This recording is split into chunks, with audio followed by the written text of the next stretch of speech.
Hello বন্ধুরা, কেমন আছো সবাই? আমি সুস্মিতা। আজকে শীতের সন্ধ্যায় সবার খুব সিঙ্গারা খেতে ইচ্ছে করলো। সিঙ্গারাওয়ালা আর আসছে না, তাই মনে হলো যদি চটজলদি সবার জন্য সিঙ্গারা বানিয়ে নেওয়া যায়, তেমনই করে ফেললাম। এর জন্য আমাদের লাগবে 1.5 কাপ ময়দা,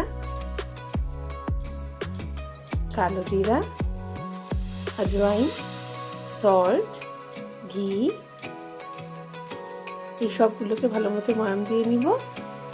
তারপর একটু জল দিয়ে একটা টাইট ডো তৈরি করব।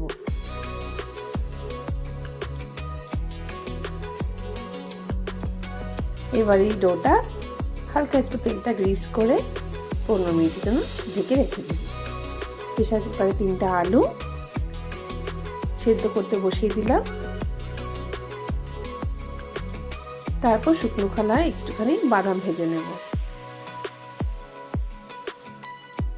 পাশে আমি কিছু ফুলকপি পুর দেবো জন্য ফুলকপিগুলোকে কেটে নিচ্ছি ছোট ছোট করে।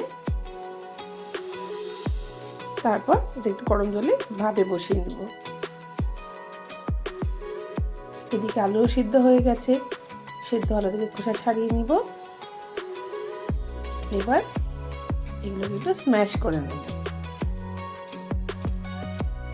আমার কাছে কিছু ফ্রোজেন মটরশুঁটি ছিল, সেইগুলো নিয়ে নিলাম। আর এদিকে শুকনো খোলা বাদামটা ছিল, সেটা আমি হালকা একটু গুঁড়ো করে নিলাম। কড়াইতে তেল চাপিয়ে শুকনো লঙ্কা ফোড়ন দিলাম, সঙ্গে কালো জিরা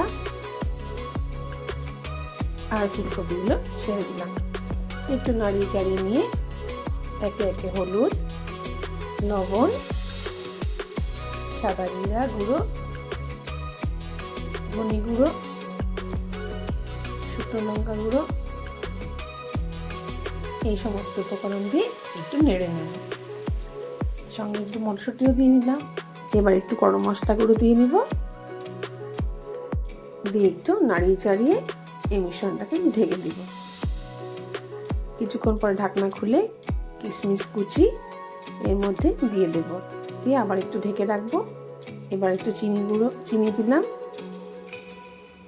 তারপর একটু পরে আমি নাড়িয়ে চাড়িয়ে নিয়ে ভালো করে দেখব। তারপর সেই বাদাম যে টুকরো করে রাখা ছিল, সেই বাদামটা এর মধ্যে দিয়ে একটা খুন্তির সাহায্যে ফুলকপিটা ভেঙে দেখে নিব সেদ্ধ হয়েছে কিনা।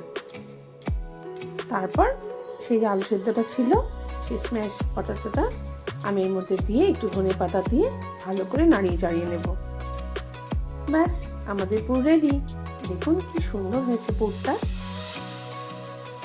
সেই যে ডোটা বাইরে রাখা ছিল, এটা হাফ মতো করে নিয়ে একটা গোল লেচি বেলে নিয়ে তার মধ্যে এটাকে 8 ভাগে ভাগ করে নেব। আর যেভাবে আমি ভাঁজটা দেখাচ্ছি, এইভাবে প্রত্যেকটা পুরকে ওই লুচিটার মধ্যে ঢুকিয়ে আস্তে আস্তে সিঙ্গারার আকারে গড়ে নেব। পুরটা প্রত্যেকটা টুকরোর মধ্যে ছোট ছোট গোল করে দিয়ে দিয়েছি। আর একে একে এই ভাঁজটা করতে শুরু করেছি। একসঙ্গে করে নিলে খুব ইজি হয়, খুব ছোট ছোট মিনি সমোসা তৈরি হয়ে যাবে। এদিকে কড়াইতে হালকা তেল দিয়ে অল্প আছে আমি সিঙ্গারাগুলোকে ভাজতে বসিয়ে দিয়েছি।